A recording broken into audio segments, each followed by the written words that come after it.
Hey guys, I know it's been a long time. I really need to get back consistent with making videos, but this was like an actual very specific request that I got to do this video, and that's what are the exact steps that you need to take to get to vet school. And thinking about it, a lot of people really are lost in this whole process. And so I want to help people out there that are fresh out of high school and they don't know where to start. This is for you.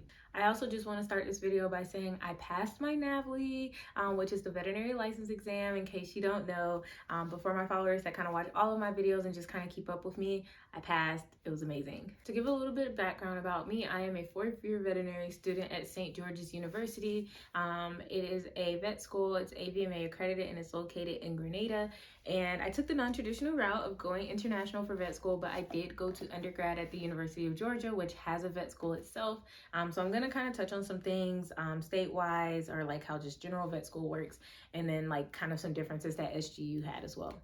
Okay, so let's go with the first step. You have to graduate high school. And for anyone that might be watching this video, even if you aren't from the US, you have to finish your country's level of high school. Most of the things in this video are going to be geared towards US students because that's what I can attest to. It's what I know the most knowledge on. And I would say that's where most of my followers have their bases, but I know it can be different depending on what country you're coming from and how like your college system works, because the US, trust me, I've come to learn, it's just very different than most other places. I'm also looking down at my iPad because I have a guide today, guys, so I don't just go off on weird tangents. So the next thing is you have to attend undergrad. You have to get a 4-year college degree, bachelor's degree, in anything. It does not matter. Don't let anyone tell you it does not matter what you get your degree in, as long as you get those prerequisites filled out. So in that, it's always easier if you major in animal science, animal nutrition, biology, biological sciences, chemistry, biochem, microbiology, all of those things. If you go to any of the schools that have a vet school there, more than likely they have an animal science program. For me, UGA did. They also had poultry science, which is what my emphasis was in undergrad. And even if you do go to a smaller school, major in biology, biological science, biomedical sciences, chemistry, all of those things, because more than likely you're going to satisfy all of the prereqs doing those degrees. You asked for specifics, so I'm going to give you specifics of what you need to get into vet school. Most vet schools, they might teeter if you look at their exact differences, and I do always recommend people to go to the AAVMC's website because they have a nice chart of like all the different schools and what they require and blah blah blah blah blah. But for the most part, all vet schools are going to require 8 hours of biology, 8 hours of general chemistry, 8 hours of organic chemistry, 8 hours of physics. It really sucks. All those science classes, organic chemistry is the bane of my existence to this day. Most of them are going to require 3 to 4 hours in some combination of microbiology, often with the lab, 3 to 4 hours of biochemistry, 3 to 4 hours of a higher level math, and that means statistics or calculus. Usually pre-cal, college level algebra does not count, but you do need to have some sort of proof that you also did do basic English and basic math while you were in undergrad too, which I don't understand how you could complete any degree without it. Usually those schools will count AP credit, will count IB credit, or if you did some type of dual enrollment, all of that will cover it, but you need these things. Not only that, obviously your degree is not complete, so a lot of schools like to see that you took electives like genetics, anatomy and physiology, animal nutrition, animal science, animal reproduction, poultry science, any of those things. You can go into like cellular bio, molecular bio. Those things sound gross to me and I never took those 2 classes, but any of those 2 things or electives, like all of those help boost your application. Also, this is a generic recommendation video, so this is for that student like me that graduated out of high school, went straight into undergrad, finished in 4 years, and is applying straight into vet school. Obviously real life happens to so many people, and some people finish in 5 years, some people take gap years off, so just apply this knowledge to whatever works for you. I actually finished undergrad in 3 years, so like for me this whole process was like accelerated. But the next thing that you're going to want to think about is actually applying to vet school. So if you're on track to finish in 4 years, essentially you will start applying to vet school in the spring of your 3rd year / summer in between your 3rd and 4th year. As of right now in this video, when I'm making this in 2022, typically the VMCAS, which I'm going to get into in a second, opens in early 2000 or early spring, like January, February-ish, and it's open until mid-September. And so that September would be going into your senior year. The application closes mid-September. You start hearing if you get interviews late fall. You do interviews late fall into early spring of your fourth year. And then usually you get a decision sometime in the spring, and usually like commitment day is late spring, because then you will be starting vet school. You graduate in May and you will be starting vet school in that August. So let me go a little bit into the VMCAS. So the VMCAS is like kind of like the common application when you're applying to vet schools. Almost every vet school, to my knowledge, is on there. I know at the time when I had to apply to schools, there were still a handful that weren't on there. I would like to believe they all are. I don't have an account to look on there to see what's on there or not. But pretty much you pay one fee, and then for every additional school that you add on, you pay like a smaller fee, but it still adds up, guys. So like really sit and think of what schools you want. I tell people like don't limit yourself and only apply to 2 schools unless, I don't know, you have a 4.0 GPA and you know you're just gonna knock whoever socks off that you apply to. But I also tell people don't be afraid and don't make someone feel bad that you're applying to like 8 schools, because I applied to 7. So you'll apply to that, and you have to make sure that the schools you're applying to have a supplemental application or don't have one, because if you submit this VMCAS and you do not submit the supplemental application, your application won't be considered. For example, UGA had one, my undergrad institution, and so that might be an additional $75 application fee that I have to send directly to UGA and answer their questions directly to them. Again, to my knowledge, you still have 3 letters of recommendations that you need, which some need to be completed by a veterinarian. And so I always say, like, don't wait till the last minute to ask somebody, because if that application deadline passes, like, I don't know like what to tell you. So yeah, the VMCAS, it's very straightforward. It walks you through there, and that way you're not like filling out 50 million applications, even though you kind of end up doing it with the supplemental ones.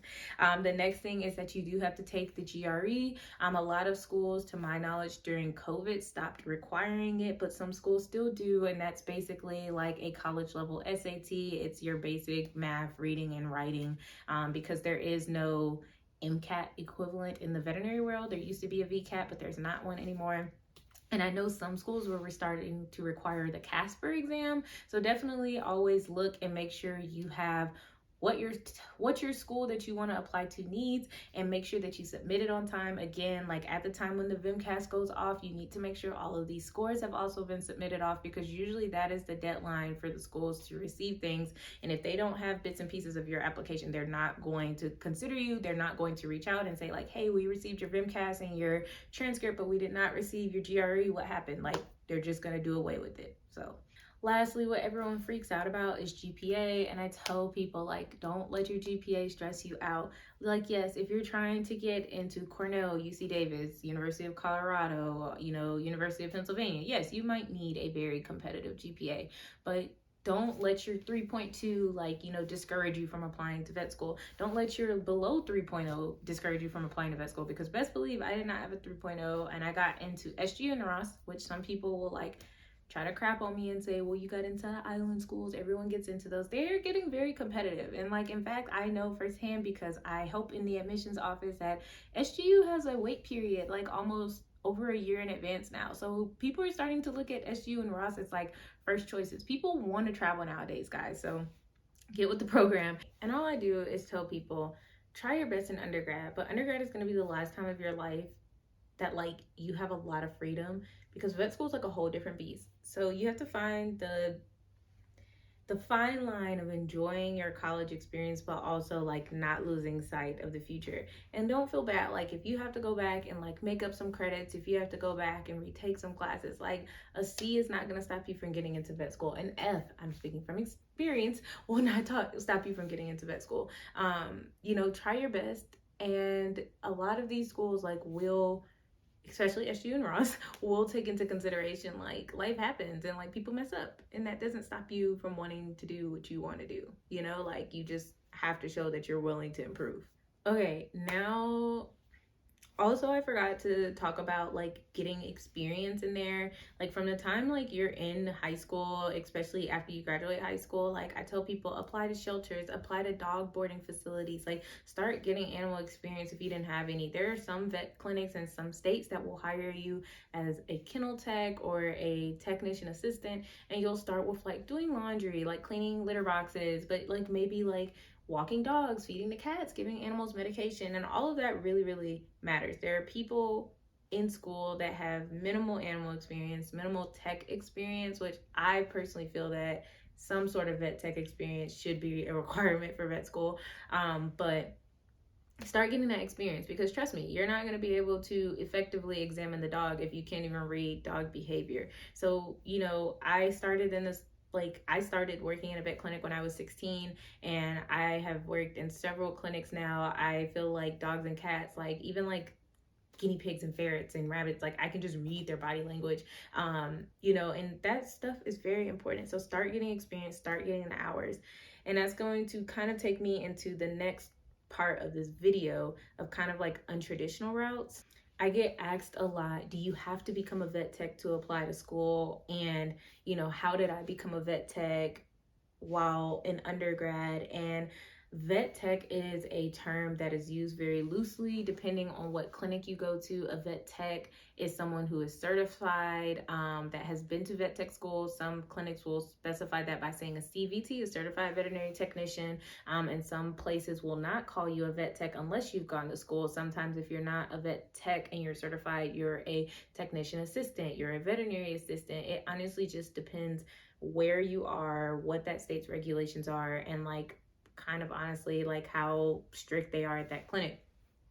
For me, I always say I was a vet tech because that's what we called them in my clinic. In Georgia, they don't have such strict rules, but I never went to tech school. But some people do want to go to vet tech school. And I kind of touched on this in a video not too long ago about should you become a vet, should you become a vet tech? But basically, there's 2-year degrees, 4-year degrees. The pros with a 4-year degree is it is still a bachelor's degree. More than likely, you're going to knock out a lot of those prereqs for vet school. You might have to go back and tie up a few loose ends, but for the most part, it's going to get you that 4-year degree that's required to even apply to vet school. A 2-year degree is a very short, quick and easy out, but you're certified thing to get into the world and working. But if you did decide you wanted to go back to vet school, you would have to return to school, complete your degree, and make sure you had all of those requirements.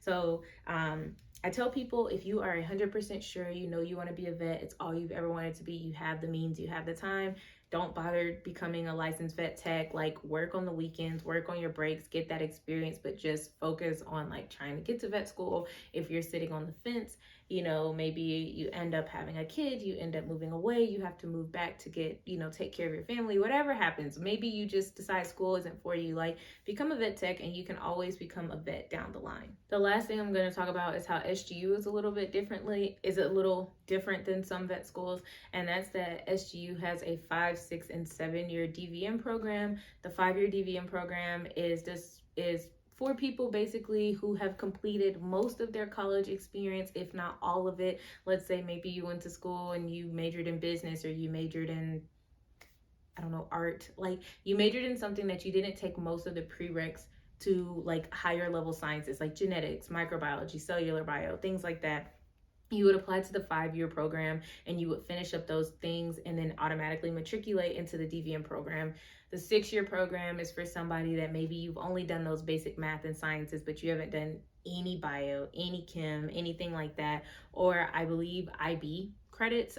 You might be able to matriculate into the 6-year program. And then there's the 7-year program, which is designed for people who only have a high school diploma, but they know they want to go to vet school. And basically you're starting from the bottom. It's what a lot of international students do who come over from overseas, because the medical school also has a 5, 6, and 7-year program. And so you basically start out and you do all 3 years of your undergrad degree in Grenada at SGU, and then you automatically matriculate into their 4-year DVM program once all of those classes, grades, GPAs are satisfied. So I know this video was still a little bit long, and that's just because I'm like very thorough, but I really hope this was able to help somebody, help you. If you still have any questions, always feel free to reach out to me on social media. I try to answer people's questions and help them as much as I can. Like I said, sometimes for international people, I can't help as much, but I still do try from what I know about SGU and my own personal experiences. But until then, I'll try. I keep saying this. I know you guys probably don't believe me at this point, but I will try to upload more and more consistently. I think I just need more ideas and motivation. But yeah, stay cool, stay happy, and until next time.